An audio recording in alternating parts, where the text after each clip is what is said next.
Hello everyone, this is FIDE Master Niranjan Navalgund for Chess Gyaan, and today I'm going to cover a very nice tactical theme. It's called the intermediate moves. You might have heard about this. It's also called in-between moves or zoom. So what is it actually? It's an in-between move that changes the game into one's favor. Like there's a pattern and this intermediate move, it interferes into that combination, and then it's a check or it could be a capture which changes the status of the situation. For example, in this position, you can see it's black to move, and black can play queen d2, or he can play queen h3, or he can play rook takes c5.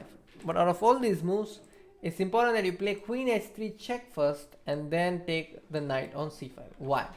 Why not queen takes d2? If you take queen takes d2 in this position, then white has this intermediate check.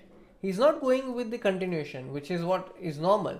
He breaks the pattern and plays knight e6 check, and after king f7 he collects the queen. So this is just one example that goes on to show what exactly is intermediate check. Let me go with another example where it is white to move. Black has just played bishop f5 and white has this stunning sacrifice, queen takes f5. Now after g takes f5, there is another tactical theme that we have already covered. It's called the discovered check. You can see that the rook is checking the king, but after queen takes g3, you can see that if you take fg3, black will be happy with knight takes c4, he's a rook up. If you take knight takes g3, black still remains an exchange up, which makes him happy. So what is the correct move? After queen takes g3, you play the intermediate move knight takes f6 check. And after king goes to g7, the story doesn't end here. You have to make this another important move, which is knight h5 check. And then again, if he keeps on attacking your knight, you have to collect the queen, not with your pawn, but with the knight. And this is very good for white because white has two pieces plus a damaged pawn structure for black. So this gives white a clear edge.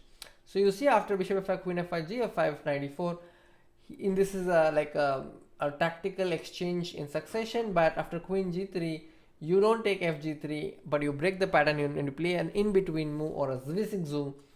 With that you win the game. So what are some of the tips to spot these moves? Number one, look for threats in attack. Look for ways to sacrifice if both sides are attacking different pieces, especially when exchanges are in succession. And if you don't want to be a victim of this pattern, then pay special attention to your opponent's ideas, because that's very important if you want to stay away from getting trapped in a combination involving intermediate moves. And of course, use that CCTP into every combination that you get, because these are the basics which we've already done. With that, I'm going to say bye bye. Thank you for watching. I'll be back soon.